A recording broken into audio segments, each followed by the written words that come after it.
వీటి సువర్ణము అంటే బంగారానికి తయారు చేయటానికి ఒక ఫ్యాక్టరీ ఉండవచ్చు, స్థలం ఉంది. ఇనుమును తయారు చేయటానికి ఒక ఫ్యాక్టరీ ఉంది. రాళ్ళు కరిగించి రాగి తీయటానికి ఉంది. చూసారా, వెండికి గని ఉంది. మొదటి వచనంలోనే ఉంది ఇవన్నీ కూడా. తర్వాత సువర్ణం తీసే స్థలం ఉంది, బంగారం. ఇనుమును మంటిలో నుండి తీసేది ఉంది. రాళ్ళు కరిగించే రాగి తీసేది ఉంది. మనుషులు ఇంకేం చేస్తాం, మనము చీకటిని అంతం చేయగలం అంటే కరెంటును కరెంటును తయారు చేసింది ఎవరు? కనుగొన్నది ఎవరు? మనిషే కదా. అలాగే మన ఇళ్లలో చీకటున్న, మన ప్రాంతంలో చీకటున్న ఆ చీకటిని తరిమేసేటువంటి శక్తి కూడా మనిషికి దేవుడిచ్చాడు. తర్వాత గాఢాంధకారములో మరణాంధకారములో ఉండు రత్నాలను వెదుకుచు భూమ్యాంతంలో మనుషులు తిరుగుతారు. అందుకని సింగరేణి గనుల్లో, ఆ గనుల్లో వర్కులు చేసేటువంటి వాళ్ళు ఆయా సమయంలో చాలామంది మరణానికి గురవుతూ ఉంటారు. మీరు వింటూ ఉంటారు వార్తలు. వాళ్ళు ఎక్కడో లోనికి వెళ్తారు, చాలా ఆక్సిజన్ పెట్టుకుని వెళ్తారు. చాలా ప్రమాదకరమైన గనుల్లోనికి వెళ్తారు. మనిషి ఇవన్నీ మనిషి కనుగొంటున్నాం. మరలా చెప్తున్నా చూడండి, బంగారాన్ని కనుగొనటానికి ప్లేస్ ఉంది, తయారు చేస్తారు. వెండిని తయారు చేయగలుగుతున్నారు.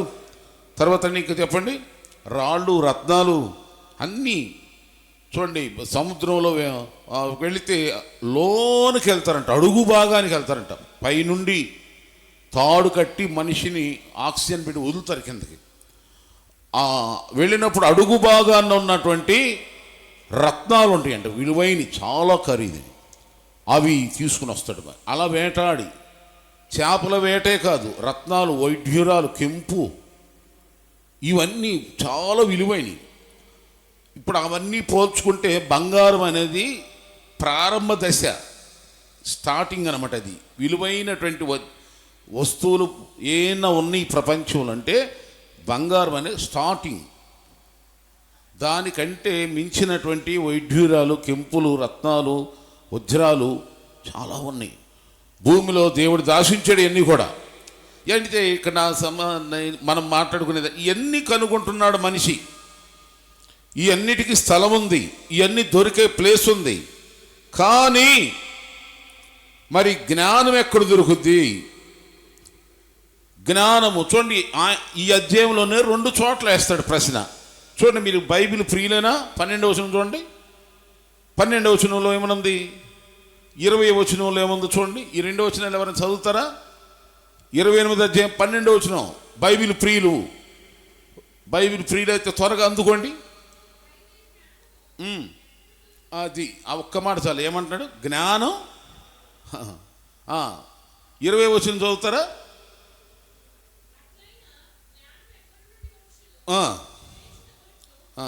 అబ్బో, స్థలం ఎక్కడుంది?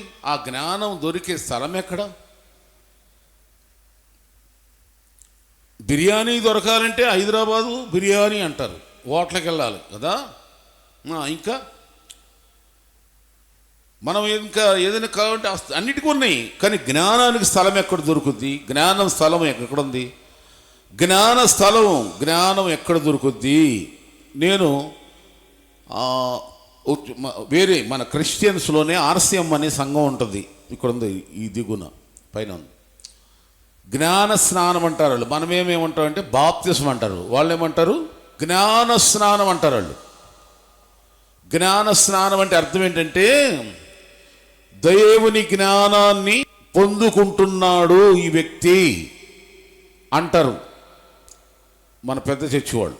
బాప్తిసాన్ని జ్ఞాన స్నానం అంటారు. అంటే ఒకప్పుడు తెలిసి తెలియక కనబడిందల్లా ముఖ్యం, ఎవరు ఏది చెప్తే అది నమ్మాం. 10 మంది గుడ్డోళ్ళు కలిసి ఇదంటే అది నిజమే అనుకునేవాళ్ళం, ఏదంటే అది చేసేవాళ్ళం. వాళ్ళు గుడ్డోళ్ళే మనల్ని గుడ్డోళ్ళని చేశారు, వాళ్ళు తెలియని అమాయకులే మనల్ని అమాయకులు చేశారు. వాళ్ళు ఎక్కడికి వెళ్తున్నారో, ఏం చేస్తున్నారో, దేనికి ఖర్చు పెడుతున్నారు, దేనికోసం ప్రయాసపడుతున్నారో తెలియకుండానే చేస్తున్నారు. అలాగే మనల్ని కూడా అలాగే చేశారు. కానీ ఎప్పుడైతే యేసుక్రీస్తు ప్రభును మనం తాకాడో, మనం తెలుసుకోగలిమో, మనకు ఆ మనసు, ఆ బుద్ధి పుట్టించి ప్రభు ఆయన వైపు మనల్ని ఆకర్షించుకుని ఎప్పుడైతే ఆయన బిడ్డలకు చేసుకున్నాడో, దాని గురుజువుగా మనం ఏం చేస్తామంటే బాప్తిసం, అది జ్ఞానస్నానం. ఈ బాప్తిసం ఎక్కడిస్తారు? చర్చిలు ఇస్తారానండి? మరి ఇప్పుడు చెప్పండి, జ్ఞానానికి స్థలం ఎక్కడా? వివేకానికి స్థలం ఏది? దేవుడు నిర్ణయించింది, దేవుడు ఏర్పాటు చేసింది మందిరం. ఐపీసీ మెస్సయా గ్రేస్ మందిరం అని డౌట్ లేకుండా చెప్పండి. ఇక్కడ మనకు జ్ఞానం దొరుకుద్ది. ఓకేనా? ఇది ఏ జ్ఞానము, ఎలాంటి జ్ఞానము అనేది, ఈ జ్ఞానం ఎలా మనకు లభిస్తుందో ఇప్పుడు రండి. ఆ 28వ అధ్యాయం లాస్ట్లో చదవండి, 28వ వచనం చదవండి. ఇప్పుడు అసలు జ్ఞానం అంటే ఏంటో చెప్తాడు అక్కడ. యెహోవా యందలి భయభక్తులే జ్ఞానమనియు, దుష్టత్వమును విడిచుటే వివేకమనియు, అది ఆయన సెలవిచ్చాడు. దేవుని యందు, యెహోవా యందు భయభక్తులు కలిగి ఉండుటే జ్ఞానమని, దుష్టత్వమును విడిచుటే వివేకం. దుష్టత్వము అనే అంటే అర్థం ఏంటంటే దుష్టుని ద్వారా వచ్చేది. యెహోవా యందలి భయభక్తులు జ్ఞానము అనండి. జ్ఞానమేనా? చాలా మంది భక్తి చేస్తారు. భక్తి ఉంటే భయం ఉండదు, భయం ఉంటే భక్తి ఉండదు. మరలా చెప్తున్నాండి, భక్తి ఉంటే భయం ఉండదు, భయం ఉంటే అంటే అర్థం ఏంటి? భక్తి అంటే అసలు అర్థం ఏంటి చెప్పండి?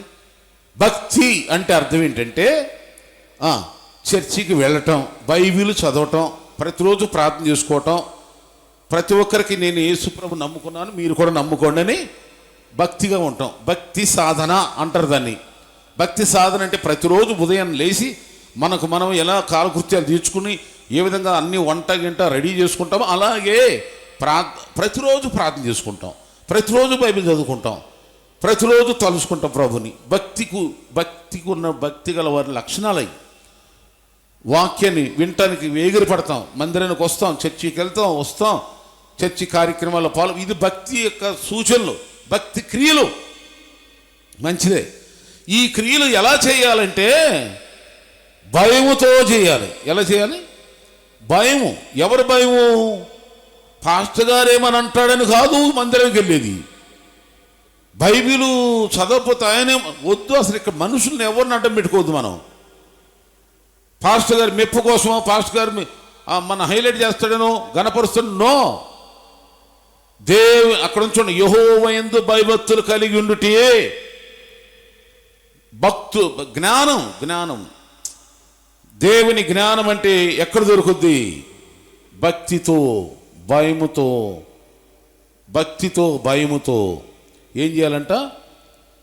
దేవుణ్ణి సేవిస్తూ ఉండాలి. దుష్టత్వం అంటే సైతానుడి ఆలోచనలు వినొద్దు. చెప్పండి, అపవాది ఆలోచనలు. ఇప్పుడు మీరు ఒక గట్టి తీర్మానం చేసుకుంటాను, నేను సంఘాన్ని సేవలో మంచిగా నడిపించాలి, విశ్వాసులందరినీ.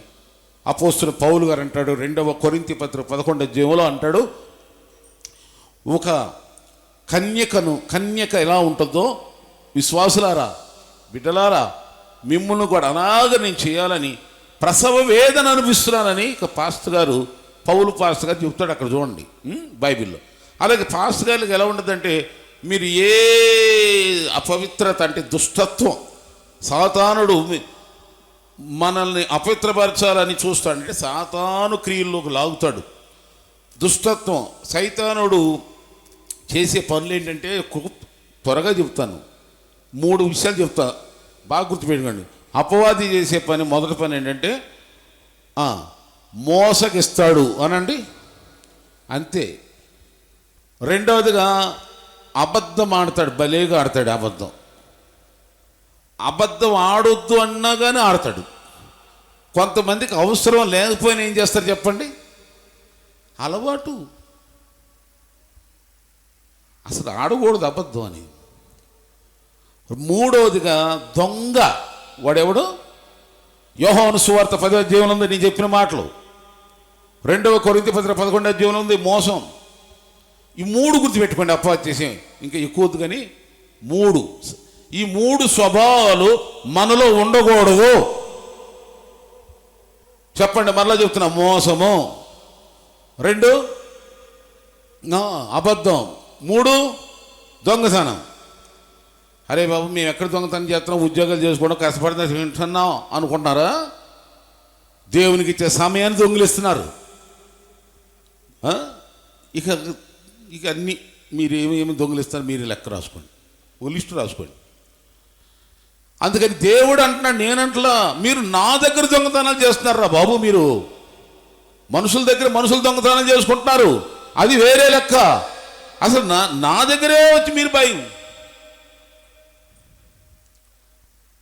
ఇప్పుడు డైరెక్ట్గా సర్కిల్ ఇన్స్పెక్టర్ దగ్గరికి వెళ్ళిపోయి నేను నా భార్యను కొట్టానంటే ఇంక అమ్మాయిని ఉంచుకున్నానండి అంటాడు. ఇల్లు కూడా ఆయన ఏమంటాడు? అప్పుడు మెచ్చుకుంటూ పోల్దండి ఎత్తాడా? కూర్చోబెట్టి ఛాయ్ ఇస్తాడా? అరే నేను ఎవరో తెలిసి కూడా నా దగ్గరకు వచ్చి మళ్ళా ఏమంటున్నావు? భార్యను కొట్టానంటున్నావు, తర్వాత ఇంక అమ్మాయిని మర్యాద చేస్తాడు లేదు, అసలైన పెళ్లి జరిగిస్తాడు లేదు అక్కడ. అవునా? అలా ఉంది మనుషులు, విశ్వాసులు. దేవుని దగ్గరకు వచ్చే దేవుని దగ్గర దొంగతనాలు చేస్తున్నారు. జాగ్రత్త. దేవుని దోసుకోమాక, దేవునికి ఇచ్చే సమయం దోయమాక, దేవునికి ఇచ్చే ధనాన్ని దోసుకోమాక, దేవునికి ఇచ్చే టాలెంట్ దోయమాక, దేవునికి ఇచ్చే ప్రార్థన సమయాన్ని దొంగిలించమాక. దేవుడు కోపడతాడు. Okay, right. భయముతో భక్తితో దేవుని యందు జీవించాలి. బైబిల్ గ్రంథంలో అలా భయభక్తులు కలిగిన కుటుంబాలను దేవుడు ఆశ్రయించాడు. త్వరగా మీరు చూస్తే నేను చాలా చెప్తాను కానీ 2 కుటుంబాలు 3 కుటుంబాలు. యోబు గ్రంథం 1వ అధ్యాయం 1లో ఉంటుంది, అతడు యెహోవా యందు తన ఇంటి వారందరితో కూడా దేవుని యందు భయభక్తులు కలిగిన వాడు. అపోస్తలుల కార్యం 10వ అధ్యాయంలో తన ఇంటి వారందరితో కూడా భయభక్తులు కలిగిన వాడు కొర్నేలి. అలాగే నోవాహును గురించి తన ఇంటి వారందరితో కూడా దేవుని యందు భక్తి కలిగి దేవునితో నడుస్తున్నవాడు. ఆదికాండం 6వ అధ్యాయం చివరి నుండి 7వ అధ్యాయం మొదట దేవుని యందు భయభక్తులు. అబ్రహాం తన కుటుంబముతో కూడా దేవుని అడుగుజాడల్లో ఆజ్ఞలో నడుచుకుంటున్నవారు కుటుంబముతో. కనుక అలా అదే దేవుని జ్ఞానము. చెప్పండి, అదే దేవుని జ్ఞానము. ఈ జ్ఞానం అంటే ఎక్కడో లేదు, దేవుని యందు భయభక్తులు కలిగి ఉంటే జ్ఞానము. అయ్యా ఇవాళ బుధవారం ప్రార్థనకి వెళ్ళలేదా? పర్లేలే అంటది. ఎవరు మనలోనే ఇంకొక సైతనాత్మ ఏమంటుంది చెప్పండి? పర్లేదు పాస్కరికి పనే పాట ఆయన రమ్మంటాడు, వద్దంటాడా ఏంటి? నేను ఎవరిని అంటలేదమ్మా, మీ ఆలోచనలో మీ మనసులో. ఎందుకంటే నేను ఒకప్పుడు విశ్వాసనే కదా, మీలాగా నేను చర్చికి వెళ్ళేవాడిని కదా. అపవాది దొంగ మనకు అది ఏదైతే ప్రాముఖ్యమో దానినే మనకు చాలా అల్పంగా స్వల్పంగా చూపిస్తాడు. కనుక మనం ఎన్నో చోట్లకు వెళుతూ ఉంటాం, తిప్పి కొడితే ఒక గంటన్నర ఉండదు బైబిల్ స్టడీ కానీ ఉపవాస ప్రార్థన కానీ. కానీ ఆ కొంచెం సమయంలోనే మనకు ముఖ్యమైన పనులు చూపిస్తాడు. ఆ కొంచెం సమయంలోనే మన కొంపలారిపోతాయేమో చర్చికి వెళ్తే అన్నంత భయం కలిగించి అలాని వాడు. వీడప్పుడు ఇంట్లో కూర్చుని పిల్లం కూడా ఆడుతూ ఉంటారు వంటలు. అదే టైంలో వంటలు సైతాన్ చేసే మోసాలండి. ఇవన్నీ భయం లేకుండా చేస్తుంది. దేవునికి ఎట్లా నువ్వుకున్న భక్తిని చెడగొట్టే అపవాది చేసే మోసాలని దయచేసి తెలుసుకోమని అంటున్నానే తప్ప నేను ఎవరిని నాకు తెలీదు, ఎవరిని విమర్శించట్లేదు సుమా. దేవుడు చెప్పమన్న మాటలు నేను చూస్తున్నా. కనుక ఇక్కడ మనము గమనించి ఉన్నట్లయితే జ్ఞానం ఎక్కడ దొరుకును? ఇది మన ప్రశ్న. జ్ఞానం ఎక్కడ దొరుకును? దేవుని సన్నిధిలోనే దొరుకును. దేవుని సన్నిధిలో మనం ఎలా ఉంటే దొరుకుతుందంటే మొదటి విషయం ఏంటంటే భయభక్తులు అనండి. దేవుని యందు భయభక్తులు, దేవుని యందు భక్తి భయం రెండు కలపండి. భక్తి చేయండి. చూడండి, కొంత కానుకలు ఇస్తారు. నేను పోయిన వారం చెప్పాను, కానుక ఇచ్చేవాడు కానీ తన వ్యక్తిగత స్థితి గురించి నాతో ఇప్పుడు షేర్ చేసుకునేవాడు కాదు, ఆహ్వానించేవాడు కాదు, వచ్చేవాడు కాదు. లోకలే, దూరం అయితే ఏమనుకోను. ఆ వ్యక్తి కానుక వద్దని నేను ఆపేసేసాను. ఎందుకంటే నువ్వు పంపే రూపాయి గురించి నేను దేవునికి లెక్క చెప్పాలా. నువ్వు దూరాన్ని ఉంటే నేనేమనుకోను, నువ్వు ఒక మేనేజర్ అవ్వచ్చు, కానీ ఒక రూల్ ఉంది, ఓ పద్ధతి ఉంది. ఆ ప్రకారం నేను వెళ్తాను, నాకు దేవుడు ఇంకో రూట్లో ఇస్తాడు, ఆపేయని చెప్పి. ఆమేన్. మాట్లాడరే. నిన్న మొన్న ఎవరో పాస్టర్ గారికి సూట్ పెడతా, ఆయన ఎక్కడికో వెళ్ళాలంట, మేము వెళ్ళి కొలతలు ఇవ్వాలంటే ఎక్కడికి వెళ్ళి. నేను అందరం అని చెప్పాను, పెద్దోడు కూడా ఉన్నాడు ఆ టైంలో. నాకు అంత టైం లేదు, నీకు పెట్టాలనుకుంటే తీసుకొచ్చి ఇవ్వు నాకు, లేదా నీ ఇంటికి వస్తా, కొలతలకి అక్కడికి టైం ఏమనుకుంటున్నావే నువ్వు అని చెప్పేసి వద్దని చెప్పి. ఆమేన్.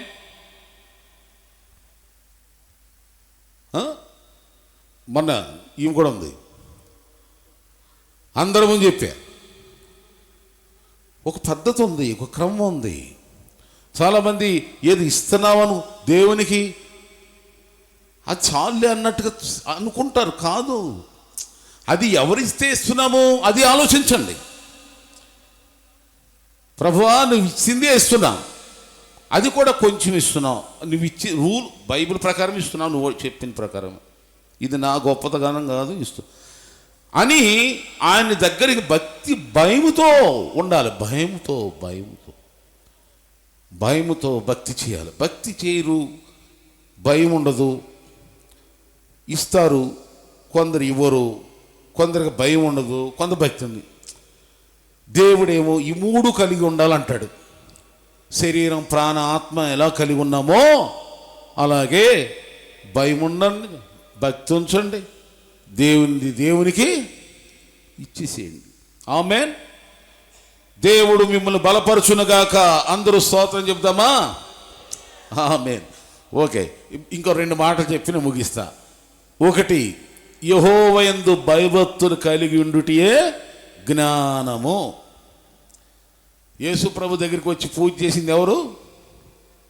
జ్ఞానులు. గొర్రెల కాపర్లు కూడా చేశారు, జ్ఞానులు. ఇప్పుడు ప్రపంచమంతా మోత మోగేది ఎవరి గురించి ఎక్కువ? జ్ఞానులే. అంటే మామూలు నార్మల్ మనుషులు వచ్చి పూజ చేసి వెళ్ళిపోతే ఎవరు పెద్ద అంత పట్టించుకునేవాడు కాదు, ఆ గొర్రెలు కాపరే కదా అనుకునేవాడు. కానీ యేసు ప్రభుని పూజించింది ఎవరంట? అది కూడా కొన్ని వందల కిలోమీటర్ల దూరం నుండి ఒంటెలు వేసుకుని విలువైనటువంటి ఆ కానుకలు ఇచ్చుకుని వచ్చారంటే మామూలు విషయం కాదు కదా. ఒక సామాన్యులో, చదువులేనిలో, విద్యాహీనులో ఎవరైనా కనుగొన్నారు చేశారంటే దాన్ని ఎవరు హైలైట్ చేయరు. సీఎం వస్తున్నాడు రా మీటింగ్ అంటే చాలు, ఆ మీటింగ్కి ఎంతో పెరిగిపోద్ది. అంటే ఆ వ్యక్తిని బట్టి ఆ మీటింగ్ విలువ వస్తుంది. అలాగే ఈ లోకములో ఎంతోమంది పుట్టారు, కానీ యేసు పుట్టినప్పుడు తూర్పు దేశాలు దాటుకుని జ్ఞానులు వచ్చారు. అలాంటి జ్ఞానులుగా మనము కూడా ఉండమని యేసే కోరుతున్నాడు. ఉండాలంటే మొదటి స్టెప్ దేవుని యందు భయభక్తులు అనండి. ఎవరు భయపడతారు? అది దేవుని భయపడతారా? ఇప్పుడు చుట్టాలకి ఎక్కడికైనా కబురు పెడతాను. నేనే వెళ్ళాను మొన్న, ఇప్పుడు ఉయ్యూరు, విజయవాడ. ఎందుకు వెళ్ళాను? ఎందుకు వెళ్ళామండి? వాళ్ళు ఏమన్నా అనుకుంటారేమో, ఇంత చెప్పారు పాపం. పెళ్లి కార్డు పంపించారు, బంధువులు, ఆత్మీయులు, ఇవన్నీ ఆలోచిస్తామా లేదా? చిట్ట తర్వాత వెళ్ళొచ్చులే అనుకుంటామా? మరి అప్పుడు ఆ చిన్నోడికి స్కూల్ సెలవు పెట్టించి కారు వేసుకుని ఆ అభిమానాన్ని బట్టి వెళ్ళి వెంటనే మరి సాయంత్రం వచ్చేసి అక్కడ ఉన్నది గంటన్నర. తర్వాత మనిషికే ఎంత ప్రాధాన్యత ఇస్తున్నాము, మరి దేవునికే ఏమిటి? మరి ఇది దేవుని భయం ఉన్న వాళ్ళు చేసే పనులేనా? నన్ను నేను ప్రశ్నించుకుంటూ మీకు చెప్తున్నా. కనుక భయభక్తులు కలిగి ఉండండి. అదే మీకు జ్ఞానము, అదే మీకు తెలివి. ఎలా తప్పించుకుందామా ఉపవాస ప్రార్థన, ఎలా తప్పించుకుందామా అని ఈ ఆలోచనలన్నీ సైతాన్ ఆలోచనలే. మీలో చాలామంది ఉపవాస ప్రార్థనకు వచ్చి ఎంతకాలం అయింది? మీలో చాలామంది బుధవారం ప్రార్థన ఎన్నాళ్ళైంది? ఇది జ్ఞానం, దేవుని యందు భయభక్తులు కలిగిన వారి లక్షణాలేనా? దేవుని యందు భయభక్తులు కలిగి లేకపోతే మీ జ్ఞానం ఎలా వస్తుంది? దేవుని జ్ఞానం. ఇక రెండవదిగా మనం ఆలోచిద్దాం. చూడండి, యాకోబు రాసిన పత్రిక 1:5 అక్కడ ఉంటుంది, మీలో ఎవరికైనను జ్ఞానము కొదువుగా ఉన్నట్లయితే అతడు దేవుణ్ణి అడగవలెను, దేవుడు ఎవరిని గద్దెంపక ధారాళముగా దయచేయును. జ్ఞానము కావాలి. 1 రాజులు 3 వెళ్ళిపోతే సొలొమోను దేవుడు అడిగాడు, దేవుడే స్వయంగా వచ్చి నీకేమి ఇవ్వాలని అడిగాడు. అంటే ఆయన బలులు అర్పించారు. ఇప్పుడు మీరు వచ్చారు, మీ కానుక అర్పించి భక్తితో పూజ చేసి ప్రార్థన చేసి కాసేపు ప్రభు సన్నిధి అట్లా గడుపుతారు. దేవుని సన్నిధి కొంచెం అట్లా కాసేపు అట్లా ధ్యానంలో ఉంటారు. ఆ ధ్యానంలో ఉండంగానే, ఆ సొలొమోను అలాంటి ధ్యానంలో ఉండంగానే దేవుడు వచ్చి ఆ దర్శనమే కదా అక్కడ ఉంది, కల కాదు, దర్శనం. నేను నీకేమీ ఇవ్వగోరుచున్నాను అంటే దీన్ని బట్టి మనం ఏం చేయాలంటే, ఆదివారం ఆరాధన అవగానే తండ్రి కుమార పరిశుద్ధ బ్లెస్సింగ్స్ అవగానే వెళ్ళిపోకూడదు. కాసేపు ఆగండి, కొంచెం మనసు నిమ్మలం చేసుకోండి, కాసేపు కూర్చోండి. నేలను కూర్చుంటారు, కూర్చుని కాసేపు ఆ సమయంలో నీవు చేసిన ఈ పూజకి, నీవు ఇచ్చిన అర్పణకి, నీ మనస్సాక్షితోనే దేవుడు నీతో మాట్లాడతాడు. కాసేపు మనసుని కాసేపు అలా ఉన్నాడు. అలా జరుగుతుండవు సొలొమోనుతో దేవుడు వచ్చి అన్నాడు, నేను నీకేమీ కోరుతున్నాను. అప్పుడు అతను తడవు చేయకుండా ఏమన్నాడంటే, జ్ఞానము కావాలన్నాడు. ఎందుకంటే నువ్వు నన్ను నమ్మి ఇంత ప్రజలను నాకు అధికారం ఇచ్చావు, వీళ్ళని ఎలా పరిపాలన చేయాలో నాకు తెలియదు కనుక జ్ఞానం కావాలన్నాడు. ఇప్పుడు మనకు కూడా ఏం కావాలి? ఇంతమంది ప్రజలు, మన ఇండియా దేశ జనాభా ఎంతంట? 100 కోట్ల పైనే కదా, 140 కోట్లు అనుకుంటా. ఈ ఇంతమంది ప్రజలతో మనం సమాధానంగా ఉండాలి.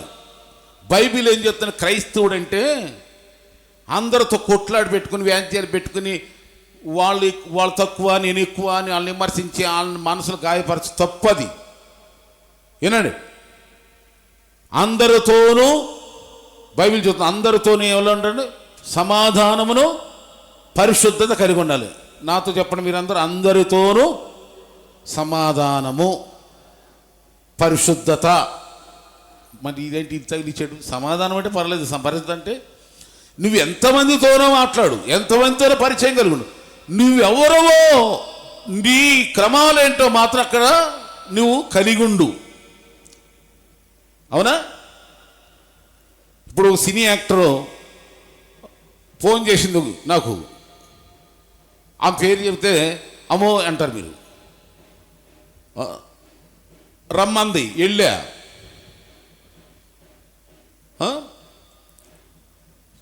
వాళ్ళు ఎలా ఉంటారు మీకు తెలియంది ఏముంది? అంత అక్కడ బందోబస్తు రకరకాలుగా.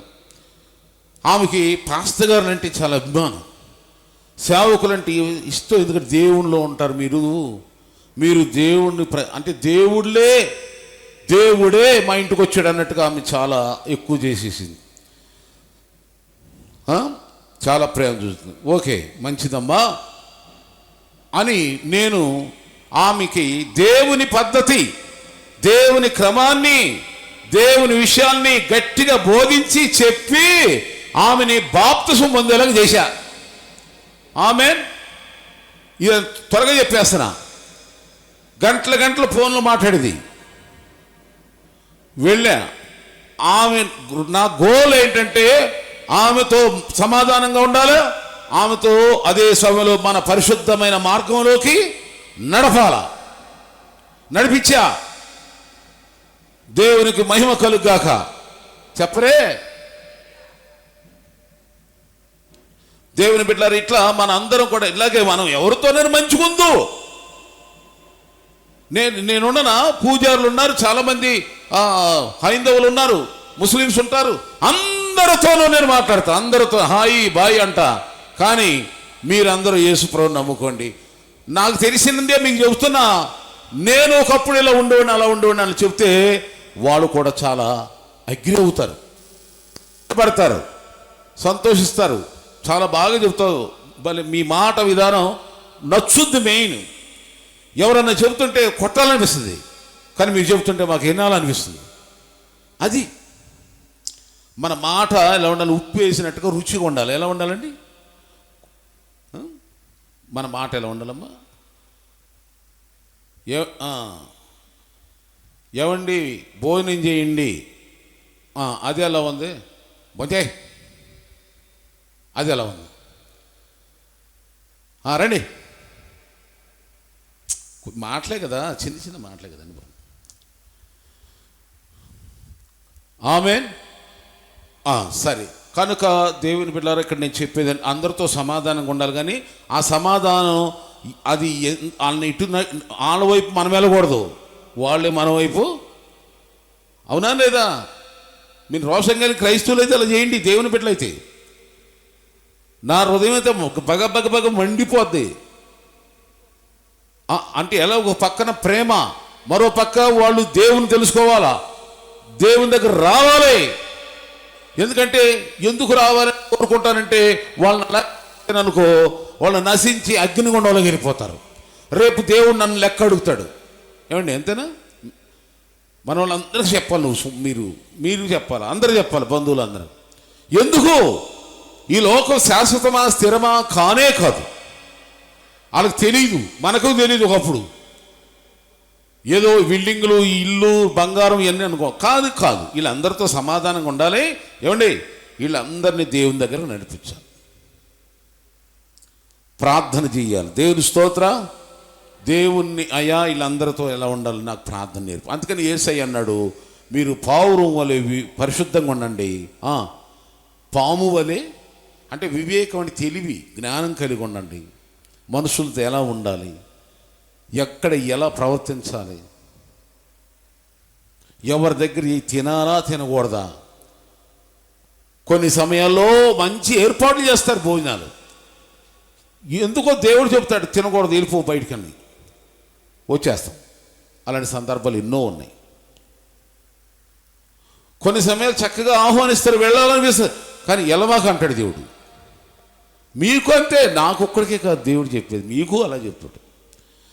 ఇది ఎప్పుడు జరుగుద్దంటే, ఇది దేవుని సన్నిధిలో మనం ప్రార్థన చేసుకుంటూ ఉంటే ఆ ఆత్మ నడిపింపును దేవుడు ఇస్తాడు. అలా కాకుండా ప్రార్థన జీవితం లేకుండా జీవిస్తామనుకో, మనకు తెలియదు మనం ఎటు వెళ్తున్నామో తెలీదు, మనం ఏం తింటున్నామో తెలీదు, ఏ గడ్డి తింటున్నామో, ఏ గాదర తింటున్నామో, ఎటు వెళుతున్నామో, అసలు ఆడు పెట్టినోడు భోజనం సరిగ్గా ప్రేమతో పెడుతున్నాడా, కుళ్ళుతో పెడుతున్నాడా, ఇవన్నీ గ్రహింపు జ్ఞానం అంతా కూడా ఎక్కడొస్తుందంటే ప్రార్థన చేసుకుంటే వస్తుంది. అందుకే అలాంటి వివేచన రావాలి అంటే ప్రార్థన చేయమని దేవుడు అడుగుతున్నాడు. అడుగుతారా మరి దేవుణ్ణి? నా మాట ఇంకోటి చెప్పి ముగిస్తా. ప్రార్థన చేస్తారా? దేవుడి జ్ఞానం ఎక్కడ చేస్తున్నారు ప్రార్థన? ఒక ఆమెను అడుగుతా, ఎప్పుడు ప్రార్థనే. చర్చికి రావా? చర్చికి వస్తానులే, కానీ అది నీ ప్రార్థనే కానే కదమ్మా, అది దొంగ ప్రార్థన. ఆ మాటలు నాకు చెప్పా, దేవుడు ముందు అనమాక, దేవుడు కొడతాడు అని చెప్తా. ప్రార్థన చేసే వాళ్ళకి ఇది మందిరం మీద ఉంటుంది. బైబిల్లో యేసు ప్రభువారు మొట్టమొదటిగా ప్రార్థనా స్థలం ఏమన్నాడంటే, ఆయన చెప్పాడు, నా మందిరము సకల జనులకు ఏమ్మా అన్నాడా లేదా? ప్రార్థన మందిరం అన్నాడు 21వ అధ్యాయం మత్తయి సువార్తలు చూడండి. అంటే ప్రార్థన అది ఎందుకు చేయమంటే ఇది ప్రత్యేకించబడిన స్థలం. ప్రార్థన దేవుని దగ్గర గడపాలి, ప్రార్థనలో గడపాలి. అప్పుడు దేవుడు నీకు జ్ఞానం ఇస్తాడు, వివేచన ఇస్తాడు. మనుషులందరితో ఇంటిని ఎలా పరిపాలించుకోవాలి, పిల్లల్ని ఎలా దిద్దాలి, పెళ్ళిళ్ళు ఎలా చేయాలి, చదివింపులు ఎలా, పిల్లల్ని ఎలా నడిపించాలి. ప్రార్థన. అప్పుడు నీ పిల్లలు కూడా తర్వాత చెప్పుకుంటారు, మా అమ్మ ఎప్పుడు ప్రార్థన చేసేది, మా అమ్మ ఎప్పుడు ప్రార్థన చేసేది. ఇప్పుడు తల్లిదండ్రులకి మా అమ్మ నన్ను పెంచిందని మా అమ్మ ఎంతో భోజనం పెట్టి ఉండొచ్చు, నాకు పెట్టింది, ఆమె పెట్టుకుంటే నేను అవుతాను. కానీ అది గుర్తులేదు నాకు. ఏం గుర్తుందంటే ఆ ప్రార్థనలో పెంచిన ఆ నడిపింపు నాకు గుర్తుంది. రేపు నీ పిల్లలైనా నా పిల్లలైనా అదే గుర్తుంచుకుంటారు. మనం ఏది చెప్తామో ప్రార్థన, మనం ఏదైతే జ్ఞానం నేర్పిస్తామో ఆ జ్ఞానం గుర్తుంటుంది. కానీ ఈ ఇచ్చిన వస్తువులు, వాహనాలు, తిండి తిప్పల గుడ్డ ఏముండవు. వాటికంటే ఎక్కువే దేవుడు ఆలకిస్తాడు. ఆమె చెప్పరే. ఇది ఈ మానసిక జ్ఞానం, దైవ జ్ఞానం అది ఎప్పుడు ఉంటుంది. అది ఎప్పుడు వాళ్ళు ఉన్నంత వరకు మళ్ళీ వాళ్ళ పిల్లలకు కూడా నేర్పిస్తారు. కనుక ప్రార్థన, భయభక్తులు, ప్రార్థన. మూడవదిగా నేను చెప్పి ముగిచ్చేస్తా. కీర్తన గ్రంథం 19వ కీర్తనలో 7వ వచనం చదవండి. 19వ కీర్తన 7వ వచనం. 19వ కీర్తన 7వ వచనం. అక్కడేముంది? యెహోవా నియమించిన ధర్మశాస్త్రం యథార్థమైనది, అది ప్రాణమునకు తెప్పరల చేయను. యెహోవా శాసనం నమ్మదగినది, అది బుద్ధిమంతులకు జ్ఞానమును పుట్టించును. బుద్ధిహీనులకు, అవును హీనులకు అంటే జ్ఞానాన్ని పుట్టించేది ఏమిటంటే బైబిలు. మన జ్ఞానం ఇచ్చేది ఎవరు చెప్పండి? అనండి. అంత బైబిల్ పట్టుకోండి, ఇప్పుడు చక్కగా పట్టుకోండి, ఇటు చూపించండి. చూడు నా బైబిల్ ఎట్ట ఉందో చూడు, గోల్డ్ కలర్, దగ్గ మెరిసిపోతుంది.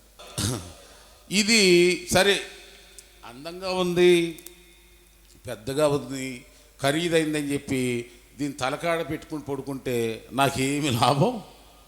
ఏమి లాభం లేదు. దీన్ని ఏం చేయాలి మరి? చదువుతా. ఒక్కోసారి పిచ్చి ఎక్కిపోయి నైట్ అంతా చదువుతా. ఇప్పుడుకి ఇక ఇక్కడికి వచ్చి నాకు దేవుడు దేవుడు ఒక ప్లేస్ ఇచ్చాడు దేవుడు, ఇక్కడ ఆఫీసులో కూర్చుంటా. ఇక నేను లేచే వరకు ఈ బాడీ పట్టేస్తుంది. అంటే నాకు తెలియదు, ఇక ఆ లీనంలోకి వెళ్ళిపోతా, ధ్యానంలోకి వెళ్ళిపోతా. నేను లేచి నా కాళ్ళు లేవలేని స్థితిలో, బెండైపోయిన స్థితిలో, బాడీ అంతా తిమ్మిరెక్కిపోయి ఎవరన్నా వచ్చి పట్టుకుంటారేమో అన్నంత బాధ కలిగిద్ది ఆ టైంలో. కాసేపు అంత పిచ్చిని దేవుడు నాకు ఇచ్చాడు. అందుకు ఆయనకే స్తోత్రం. చాలామంది పాస్టర్ గారులు కూడా అంత బైబిల్ అంతసేపు చదవలేరు, చదువు బుద్ధి కాదంటారు. కొంతమంది చదువుతున్నా ఏం అర్థం? విశ్వాసులు ఎందుకు అంటే మా అమ్మే కాదు, అమెరికా అధ్యక్షుడు బిల్ క్లింటన్ తల్లి ఆయనకి చిన్నప్పుడు హాస్టల్లో జాయిన్ చేస్తూ ఆ పిల్లవాడికి, బిల్ క్లింటన్ చిన్నగా ఉన్నప్పుడు ఆ అమెరికా అధ్యక్షుడు అయ్యాడు కదా, ఆయన తల్లి ఒక బైబిల్ ఇచ్చి, మీ తండ్రి లేడు కనుక మరి మన దేశ క్రమంలో యవనస్తురాలకి మళ్ళీ ఇంకో వివాహం నా దాన్ని నేను చూసుకుంటానా, ఇదిగో నాన్న ఇది నీకు జ్ఞానం ఇచ్చిద్ది, దీన్ని పట్టుకో, దీన్ని చదువుకో, దీన్ని ధ్యానించు, ఇదిగో ఈ బైబిలే నిన్ను గొప్ప వ్యక్తిగా, ఇదే నీకు భోజనం, ఇదే నీ ఆహారం, ఇదే నీ అన్ని, తల్లి అయినా తండ్రి అయినా అని చెప్పి చేతిలో పెట్టి బ్లెస్ చేసి వెళ్ళిపోతుంది. మరి ఇక తర్వాత ఎంత గొప్ప మనకు తెలియదు కదా. ఆయన గురించి అధ్యక్షుడు అన్ని న్యూస్ పేపర్లో ఛానళ్ళు ఇచ్చారు. ఆయన చెప్పాడు, ఆయన బ్యాక్గ్రౌండ్ బయోగ్రఫీ చెప్పాడు. అందుకనే నా ప్రియ దేవుని మిమ్మల్ని కూడా మీ మేలు కోరి మీ పైన ప్రేమతో చెబుతున్నా, చదవగలిగిన వాళ్ళు బైబిల్ చదవండి. ఫస్ట్ ఈ పెద్ద బుక్కులు చదివితే అర్థం కావు. కీర్తన గ్రంథం చదవండి. ప్రార్థన బాగా రావాలంటే కీర్తన గ్రంథం చదవండి. కీర్తనలు. జ్ఞానం అబ్బాలి అంటే సామెతల గ్రంథం చదవండి. క్రైస్తవుడికి ఎలా జీవించాలో నేర్చుకోవాలంటే పత్రికలు చదవండి. యేసు ప్రభువుని గురించి ఇంకా వివరంగా తెలుసుకోవాలంటే 4 సువార్తలు చదవండి. ఇక పాత నిబంధన చరిత్ర అంతా చదువుకోవాలంటే ఆయా పుస్తకాలు చదవండి.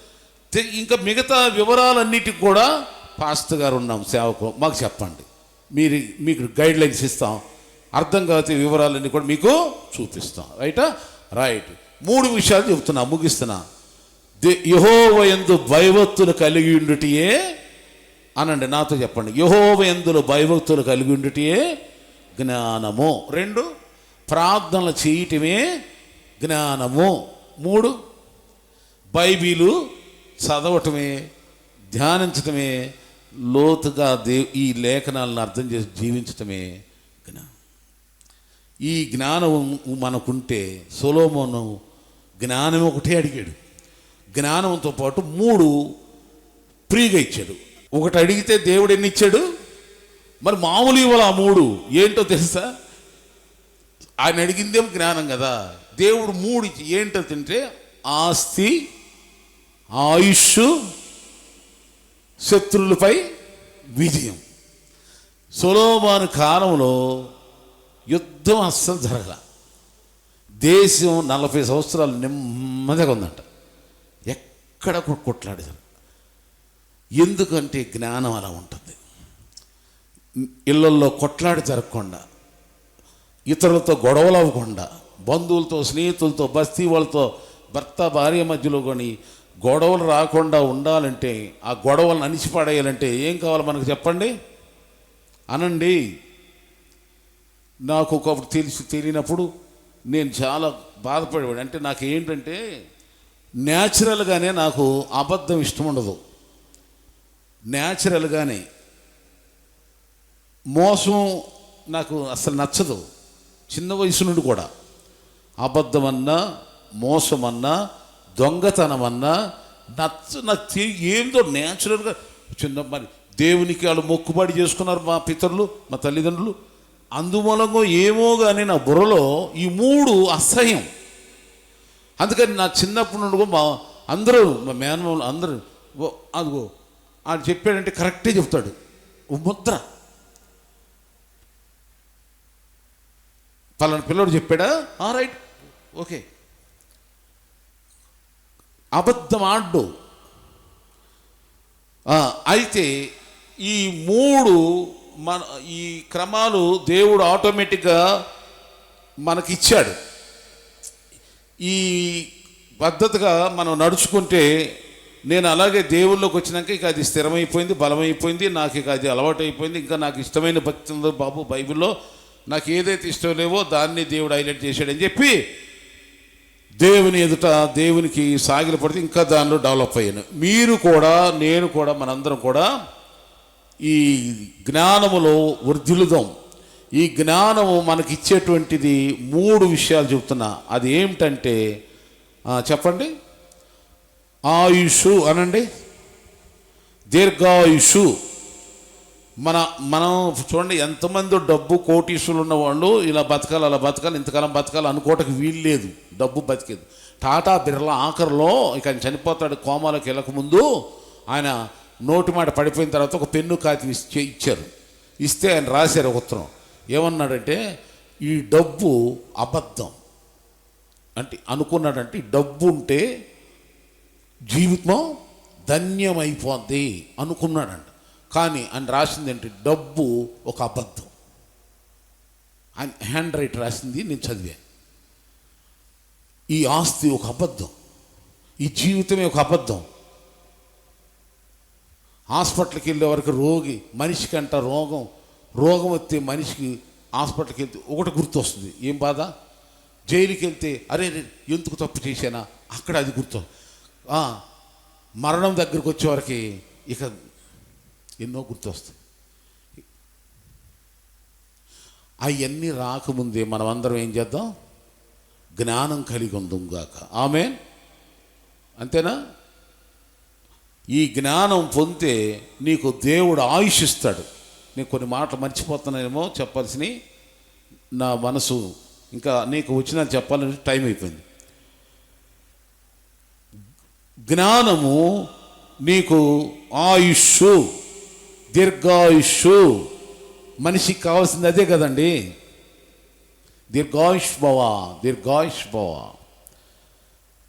దేవా నీ జ్ఞానం నాకు ఇవ్వాలి. ప్రార్థన చేయి, బైబిల్ చదువు, భయభక్తులు కలిగి ఉండు. దేవుడు జ్ఞానాన్ని ఇస్తాడు. జ్ఞానం ఇచ్చిన తర్వాత ఆ జ్ఞానంతో పాటు ఆయుష్ ఇస్తాడు, ఆస్తి ఇస్తాడు. తర్వాత అందరితో సమాధానం ఉండేటువంటి ఆ లైఫ్ను దేవుడు నీకు ఇస్తాడు. ఇప్పుడు నేనేం చెబుతానంటే, నాకు గొడవలు పడతాం ఇష్టం ఉండదు, ఎవరితో గొడవలు పడను. నేను అదే చెప్పబోతున్నా. మొదట్లో నాకు తెలియక అందరితో కొట్లాడికి వెళ్ళేవాడిని, ఏదన్నా ముఖం మీద చెప్పుకోండి, వాళ్ళ కోపాలు వచ్చాయి. ఎవరినైనా తిట్టాలన్నా కొట్టాలన్నా ముందే ఉండేవాడిని, డైరెక్ట్గానే. దొంగ నాకు ఇష్టం ఉండదు. కానీ నాకు ఈ జ్ఞానం దేవుడు ఇచ్చినాక ఎంత సమాధానంగా ఎవరినైనా, ఎలాంటి శత్రువు కూడా జాలి కలిగేలాగా నడుచుకునే జ్ఞానం దేవుడు నాకు ఇచ్చాడు. Amen, amen. నన్ను అసహించుకున్నా, నన్ను చీదరించుకున్నా పర్వాలే, కానీ ఆ వ్యక్తిని నేను ఎలా మేనేజ్ చేయాలి, ఆ జ్ఞానం, ఆ ఓర్పు, ఆ నేర్పు ప్రభువు నాకు ఇచ్చాడు. మీకు మనకు దేవుడు ఇస్తాడు. Amen, amen. మనిషి మీద కోపపడటం, ఛేదరించుకోవటం, అసహించుకోవటం, అంటాం, అది పెద్ద గొప్ప ఏం కాదు, ఎవడైనా అంటాడు అది. కానీ ఎలాంటి వాళ్ళనైనా మనము మన వైపు మనము దగ్గర తీసుకోవటమే చాలా గొప్పతనం. ఆమెన్. ఎలాంటి వాళ్ళనైనా అదే యేసయ్య మనకు నేర్పాడు. మనం మంచి వాళ్ళమని యేసయ్య లోకానికి రాలా. ఏమండి, అంతేనా? మంచివారి కోసం ఎవరైనా ప్రాణం ఇస్తారు, ఎవరైనా త్యాగం చేస్తారు. కానీ మనలో ఏ మంచి లేకపోయినానో యేసు మన కొరకు ఈ లోకానికి దిగొచ్చి మన కోసం తన ప్రాణాన్ని ఇచ్చాడు కదా. మరి మనం ఏం నేర్చుకుంటున్నాం? ఏమి నేర్చుకుంటున్నాం? మరి మన తోటి వాళ్ళని, మన బస్తీలో ఉన్న ఎంతోమంది ఉంటారే, పేదోళ్ళు ఉంటారు, పాపులైన వాళ్ళు ఉంటారు. నా బ్రతికి ఇంతే, ఇక నేను మారలేనులే, నన్ను ఎవడు మార్చలేరులే, మా పితరుల నుండి ఇదే అలవాట్లో ఉన్నాంలే అనుకునే వాళ్ళు ఉంటారే. అలాంటి వాళ్ళు మనం పట్టుకుని దేవుని వైపు వాళ్ళ కోసమే కదా యేసయ్య వచ్చింది, మన కోసమే కదా, ప్రతి ఒక్కరి కోసమే యేసు ప్రభు వచ్చాడు కదా. తాగుబోతులు అనుకుంటారు, ఇక నా తాగుడు ఎవరు మానపలేరు, నా బ్రతికి ఇంతేలే అనుకుంటాడు. లేదు, నీ కోసమే యేసయ్య ఇచ్చాడు. ఆమేన్. ఇది కదా దేవుని ప్రేమ సువార్త. ఎవరిని కూడా త్రోసేయకూడదు, ఎవరిని కాదనకూడదు.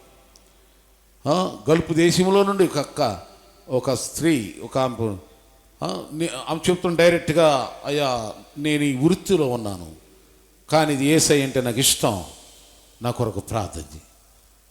అప్పుడు నేను చెప్పొచ్చు చెప్పకూడదు అంటూనే తన వృత్తి చెప్పింది. చెప్పొచ్చు అమ్మ, పర్లేదు. ఆమె చెప్పినాక నేను ఇంకా ఎంతో ఆమెతో ప్రేమతో మాట్లాడాను.